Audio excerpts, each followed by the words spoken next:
Hey, this is Ankit Raj. Welcome to the YouTube channel StudyX IIT JEE. Last lecture में हम geometry वाले ठीक है वो थोड़े कॉन्सेप्ट्स देखे थे, जैसे अगर आपको कंफ्यूजन होता है क्वाड्रिलेटरल या फिर इसमें स्क्वायर पैरेललोग्राम ये सब में, तो वो सब कंफ्यूजन सॉर्ट आउट कर लिए थे अपन। फिर coordinates of special points in a triangle वो भी हमने देखा, ठीक है। इन सेंटर का कोऑर्डिनेट क्या होता है, फिर सेंट्रॉइड का कोऑर्डिनेट क्या होता है, मैंने आपको बताया था। बस आपको सेंट्रॉइड का कोऑर्डिनेट याद रखना है, बाकी हम जो मेथड होता है उससे करेंगे, करेक्ट। और मैंने क्या बताया था, कोई भी question in centre circum centre ये सबसे रिलेटेड है तो सबसे पहले आप साइड लेंथ लिखो, ओके, उसके बाद आगे प्रोसीड करो। तो ये क्वेश्चन है, ठीक है। कल हमने मात्र 2 ही क्वेश्चन करा था शायद, ठीक है। तो थोड़े और क्वेश्चन कर लेते हैं, फिर हमारा जो टॉपिक है आज का एरिया ऑफ ट्रायंगल वो हम देखेंगे। फिर कोऑर्डिनेट्स आर गिवन तो एरिया कैसे निकालते हैं। तो coordinate of the vertices of triangle ABC, coordinate of the vertices 12,8 -2,6 and 6,0, then बताना है कि ट्रायंगल राइट है या आइसोसेलेस है या ऑब्ट्यूज है। फिर एक बताना है product of abscissa, abscissa means x coordinate, ठीक है। पता ही होता है ये वैसे आप लोगों को। Of the centroid ortho centre and circum centre is 160, तो ये मोर देन 1 करेक्ट टाइप है, ठीक है। तो साइड लेंथ लिखो। ए का कोऑर्डिनेट क्या दिया हुआ है 12,8, बी का कोऑर्डिनेट -2,6, सी का कोऑर्डिनेट 6,0, ओके। अब ए बी क्या होगा, side length A B equals to root under -2 और ये 6 है, ठीक है। ए बी का साइड लेंथ होगा 12 माइनस ऑफ -2 यानी 14 का होल स्क्वायर प्लस 8 - 6 यानी 2 का होल स्क्वायर, और ये इक्वल हो गया root under 200, that means 10√2। BC हो जाएगा -2 - 6 यानी -8 का होल स्क्वायर प्लस 6 - 0 6 का होल स्क्वायर, यानी ये क्या हो जाएगा 64 प्लस 36 यानी 100 का स्क्वायर रूट, दैट मींस 10। सी ये देखो क्या आता है 12 - 6 का होल स्क्वायर यानी 36 प्लस 8 - 0 ये भी 10 आया। अब देखो आइसोसेलेस तो है ये, ठीक है, because BC equals to CA, तो आइसोसेलेस है, ठीक है। दूसरा पॉइंट ऑब्जर्व करो कि AB square equals to BC square plus CA square, that means right triangle भी है, तो triangle is right as well as isosceles, obtuse नहीं है। AC तो गलत हो गया। अब ये D ऑप्शन चेक करना है, the product of abscissa of the centroid ortho centre and circum centre is 160, ठीक है। ये राइट एंगल ट्रायंगल है, तो इसका हाइपोटेनस क्या है AB, दैट मींस ये राइट एंगल एट C है, करेक्ट। अब राइट एंगल में मैंने आपको 2 पॉइंट्स बता रखे थे कि अगर राइट एंगल आता है तो इसका ऑर्थो सेंटर होता है the vertex eight which 90 degree is made, ठीक है, जहां पे 90 डिग्री बन रहा हो। और सर्कम सेंटर कहां होता है, सर्कम सेंटर होता है हाइपोटेनस का मिड पॉइंट, ठीक है। यहां होगा सर्कम सेंटर, यहां होगा ऑर्थो सेंटर। अब कोऑर्डिनेट क्या है, ए का है 12,8, बी का है -2,6 और सी का है 6,0। पहले तो सेंट्रॉइड निकालो। सेंट्रॉइड क्या होता है x1 + x2 + x3 by 3, y1 + y2 + y3 upon 3। तो G का x कोऑर्डिनेट क्या है, सबका x कोऑर्डिनेट निकालना है हमें। तो G का x कोऑर्डिनेट आया 12 + 6 + -2 यानी 12 + 4 16 upon 3।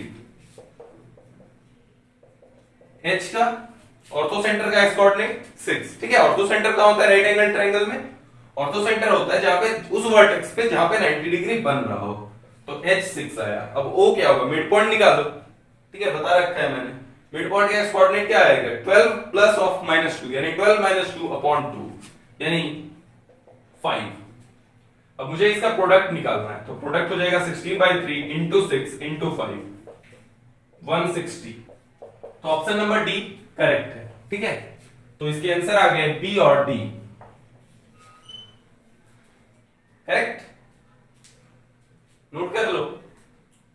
और दो चार क्वेश्चन, 2-4-5 क्वेश्चन और देखेंगे हम, बहुत अच्छे अच्छे क्वेश्चन हैं, ठीक है। उसके बाद फिर हम देख रहे होंगे topic area of the triangle when coordinates of the vertices are given. Note करो।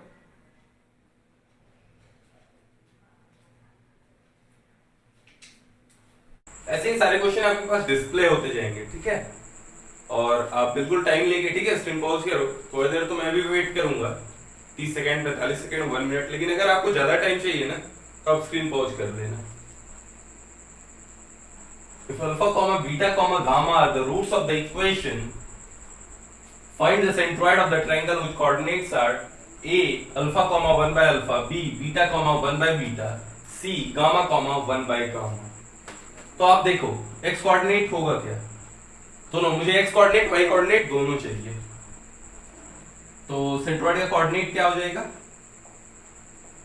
Alpha plus beta plus gamma upon 3, okay, comma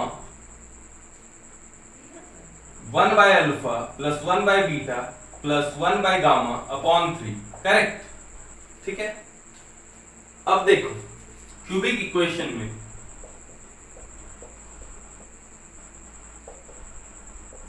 इस क्यूबिक इक्वेशन में सम ऑफ रूट्स का फॉर्मूला क्या होता है, इसी के रूट्स हैं अल्फा बीटा और गामा, ठीक है। तो alpha plus beta plus gamma क्या है, माइनस प्लस माइनस, ठीक है, sum taken one at a time, वो आता है माइनस के साथ। तो यहाँ -12 पहले से ही, तो एक माइनस और मल्टीप्लाई हुआ तो प्लस का 12, करेक्ट।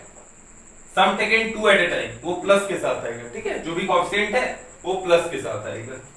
तो alpha beta plus beta gamma plus alpha gamma equals two plus 44, product alpha beta gamma वो माइनस के साथ आता है, तो माइनस ऑफ -48, दैट मींस 48, ठीक है। अब जी के कोऑर्डिनेट निकालते हैं, तो alpha plus beta plus gamma 12 है, तो 12/3 4, 1 by alpha comma 1 by alpha plus 1 by beta plus 1 by gamma, तो बाय 3, तो ये बना 1/3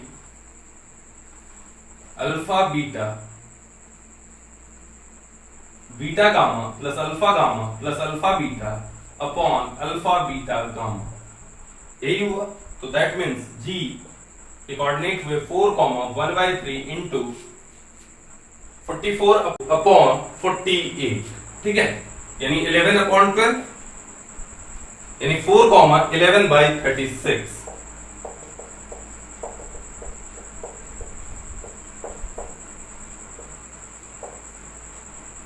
नोट कर लो।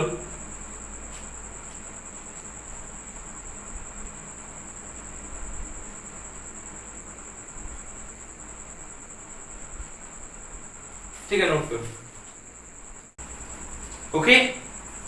ये क्वेश्चन करो।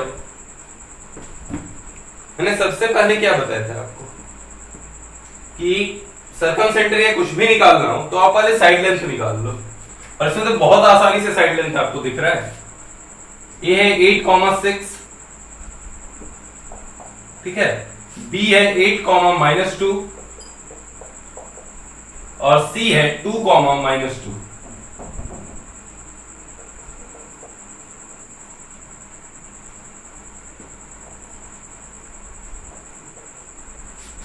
अब देखो BC का लेंथ क्या है, 6, ओके। AB का लेंथ क्या है, 8, CA का लेंथ क्या है, 8 - 2 का होल स्क्वायर प्लस 6 + 2 का होल स्क्वायर, यानी 10। दैट मीन्स ये एक राइट एंगल ट्रायंगल है, ठीक है। BC square plus AB square equals to AC square, ठीक है, ये एक राइट एंगल ट्रायंगल है। और राइट एंगल ट्रायंगल में सर्कम सेंटर का कोऑर्डिनेट कहां होता है, हाइपोटेनस का मिड पॉइंट, ओके। तो मिड पॉइंट क्या हो जाएगा, 8 + 2, 10/2 5, 2, ठीक है। तो ये आ गया सर्कम सेंटर का कोऑर्डिनेट 5, 2। वैसे मैंने ये तो खैर राइट एंगल ट्रायंगल निकल गया, अगर नहीं निकलता राइट एंगल ट्रायंगल तो मैंने क्या बताया था आपको, क्योंकि सर्कम सेंटर क्या होता है, centre of the circle circumscribing the triangle. तो यानी ये तीनों लेंथ जो होगा वो रेडियस होगा। तो इसको आप मान लो h k सर्कम सेंटर को, ये कोऑर्डिनेट आपको मालूम है, ये कोऑर्डिनेट आपको मालूम है, इसके कोऑर्डिनेट मालूम है। तो आप इसको चलो o मानो, ठीक है, सर्कम सेंटर को o से डिनोट करते हैं। तो OA square equals to OB square और OB square equals to OC square. ये दोनों सॉल्व कर लो, h और k दो वेरिएबल, दो इक्वेशन आ जाएगा। करेक्ट। इसी क्वेश्चन को आप ना इस तरीके से सॉल्व करके देखो।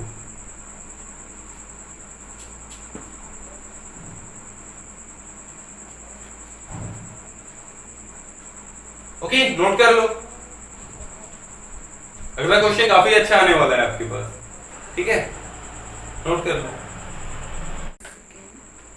Okay, question number 7 I guess, ठीक है, जो भी 6 या 7 है। तो इस क्यूबिक इक्वेशन के रूट्स हैं alpha comma beta comma gamma, ठीक है, ये इसके रूट्स हैं। तो आप सम ऑफ रूट्स निकाल पाओगे, sum of roots taken two at a time निकाल पाओगे और प्रोडक्ट ऑफ रूट्स भी निकाल पाओगे। वो हमें क्यों निकालना है, क्योंकि दिख रहा है कि सेंट्रॉइड का कोऑर्डिनेट निकालते टाइम ना हमें यूज आएगा उसका। तो सम ऑफ रूट क्या हो जाएगा, माइनस बी बाई यानी 3, sum taken two at a time क्या होगा, प्लस सी बाई यानी 6, प्रोडक्ट ऑफ रूट्स क्या हो जाएगा, माइनस डी बाई ए यानी 1। ओके, अब मुझे सेंट्रॉइड का कोऑर्डिनेट निकालना है। तो सेंट्रॉइड का कोऑर्डिनेट होगा, क्या होता है, x1 plus x2 plus x3 upon 3 comma y1 plus y2 plus y3 upon 3। तो ये हो जाएगा alpha square plus beta square plus gamma square upon 3 और y कोऑर्डिनेट हो जाएगा 1 by 3 1 by alpha square plus 1 by beta square plus 1 by gamma square. Okay, अब इसको उस फॉर्मेट में लाने का ट्राई करो, ठीक है। तो alpha square plus beta square plus gamma square को मैं, ठीक है, alpha plus beta plus gamma का whole square minus 2 alpha beta minus 2 beta gamma minus 2 alpha gamma लिख सकते हैं। तो माइनस 2 कॉमन लेके alpha beta plus beta gamma plus alpha gamma. Okay, correct. y coordinate, तो डिनोमिनेटर में क्या आ जाएगा, अल्फा बीटा गामा का होल स्क्वायर और न्यूमरेटर में आएगा beta square gamma square plus alpha square gamma square plus alpha square beta square. तो यानी a square plus b square plus c square. तो उसको उसी तरह से हम लिखेंगे a plus b plus c का whole square minus 2ab minus 2bc minus 2ac, ठीक है। तो ये है alpha beta plus beta gamma plus alpha gamma का whole square minus 2 alpha beta gamma alpha plus beta plus gamma, ठीक है। देख लो कि कैसे, माइनस 2ab, तो ab क्या हो जाएगा, अल्फा बीटा स्क्वायर गामा, ठीक है, alpha beta square gamma minus 2bc, तो माइनस 2bc क्या हो जाएगा, minus 2 alpha beta gamma square alpha beta gamma square minus 2ca, तो क्या हो जाएगा, minus 2 alpha square beta gamma. Correct. अब बस पुट करना है, ठीक है। एक बार तुम भी देख लो, थोड़ा सा 30 सेकंड टाइम लो, यहां तक पहुंचो पहले, उसके बाद तो बस वैल्यू पुट करना है। Alpha plus beta plus gamma का होल स्क्वायर 9 माइनस 2 इंटू 6 यानी 12, 9 माइनस 12 माइनस 3 अपॉन 3, ठीक है। तो यानी फिर माइनस 1 हो जाएगा, तो माइनस 1। तो जी के कोऑर्डिनेट आए, एक्स कोऑर्डिनेट माइनस 1 और y coordinate 36 minus 2 into 1 into 3 upon 3 into 1 का होल स्क्वायर। तो 36 माइनस 6 30 अपॉन 3, तो 10। तो जी का कोऑर्डिनेट तो आ गया। अब इसी क्वेश्चन का पार्ट 2 था, the ratio in which x-axis divides the join of centroid, जो कि है -1, 10 and the point 3, -4। तो पहले इसे नोट करो, ठीक है, मुझे थोड़ा सा स्पेस चाहिए होगा, नोट कर लो इसे, ठीक है। 30 सेकंड टाइम दे रहा हूं, नोट करो, फिर ही रब करूंगा मैं।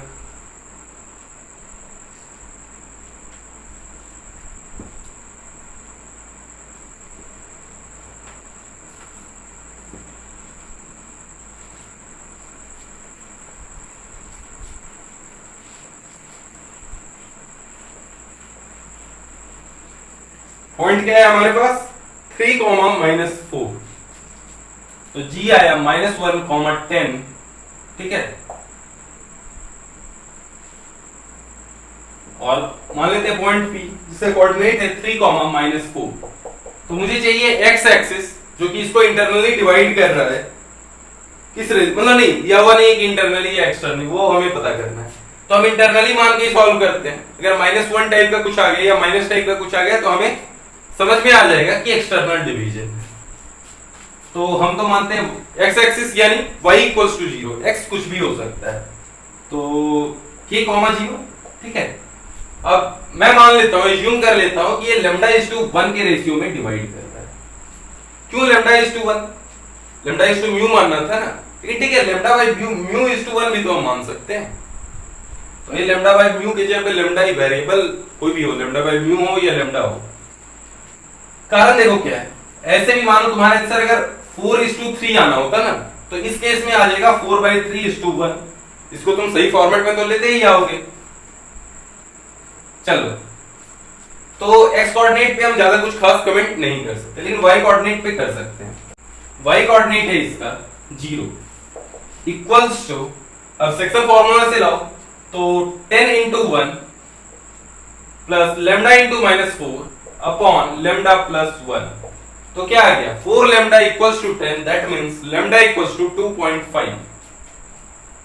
तो हमें रेशियो पता चल गया 2.5:1, या फिर क्या 5/2:1। तो उसको अच्छे फॉर्मेट में करने के लिए 5:2 लिख दो, और माइनस आया नहीं, ठीक है, तो यानी ये इंटरनल डिवीजन है,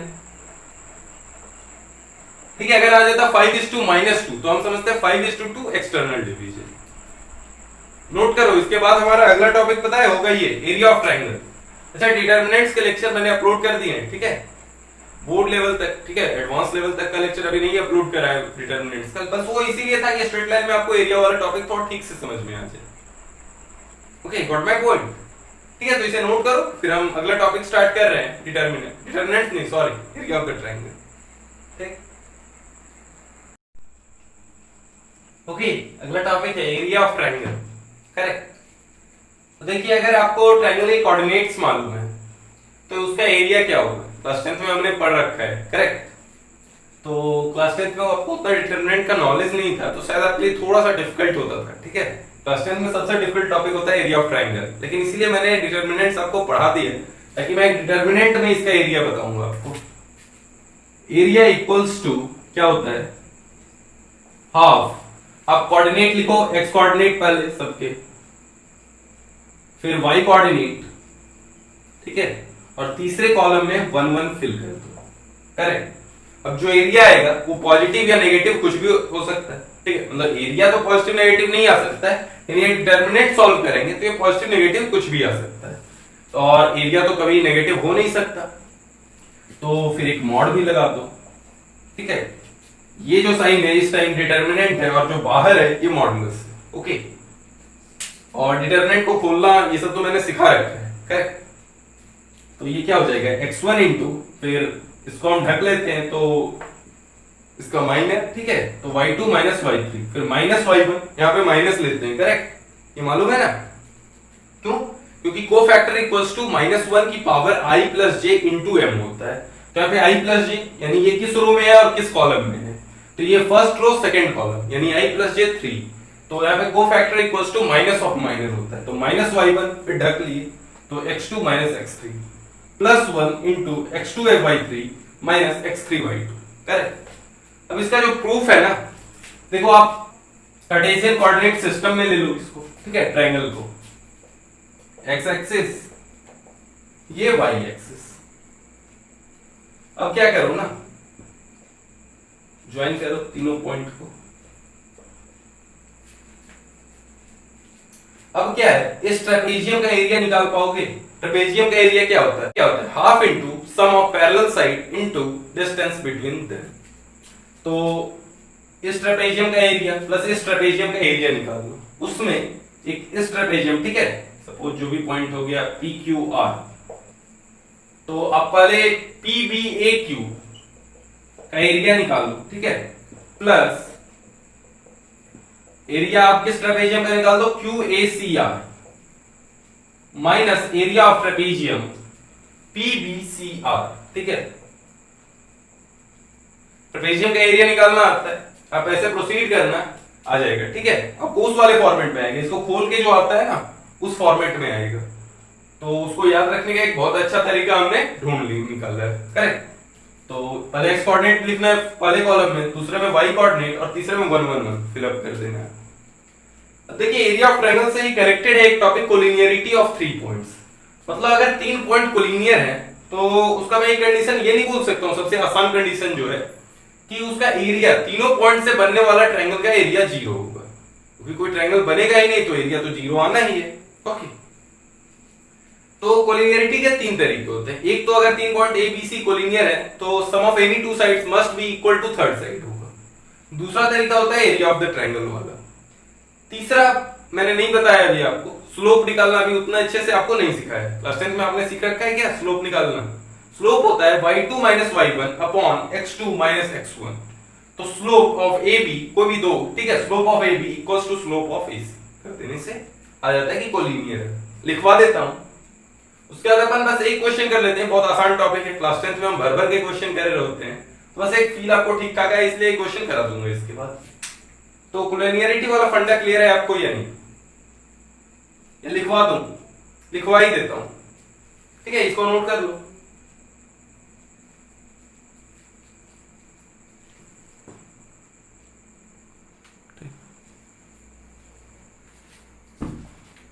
ओके, टॉपिक है हमारा कोलिनियरिटी ऑफ 3 पॉइंट्स। ये सर ये नहीं दिख रहा होगा, अच्छा ठीक है। इसे कंडीशन है या तो sum of any 2 side third side के इक्वल हो जाए, मैं बता रखा है, या तो एरिया 0 हो जाए, ठीक है, या फिर स्लोप बराबर हो।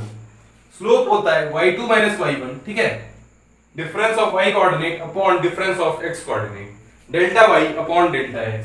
तो स्लोप ऑफ AB, ठीक है, स्लोप मतलब ढलान, तो जो AB का ढलान हो वही BC का ढलान हो, ठीक है। तो चूंकि एक लाइन है तो ढलान तो सेम होना चाहिए थ्रू आउट द लाइन, ठीक है, क्लियर है ना? चलो एक क्वेश्चन है, सिंपल सा क्वेश्चन है, सॉल्व करो। एरिया 0 कर देते हैं, ठीक है, find the value of k for which points, ठीक है, ब्ला ब्ला ब्ला आर कोलिनियर। तो एरिया 0 कर दो, तो एरिया क्या होगा हाफ इंटू कुछ भी, तो अगर एरिया 0 है तो 2 इंटू एरिया भी 0 होगा, तो हाफ को तो गायब ही रखो।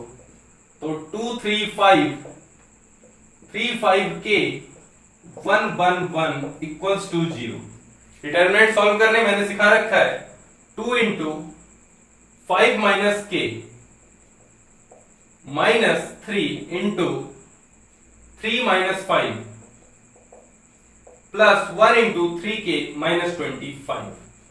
सॉल्व करो तो ये पूरा क्या बनेगा 10 minus 2k 3 minus 5 minus 2 into minus 3 plus 6 plus 3k minus 25 equals to 0, ठीक है। तो इससे क्या आ जाएगा k इक्वल्स टू 9, ठीक है।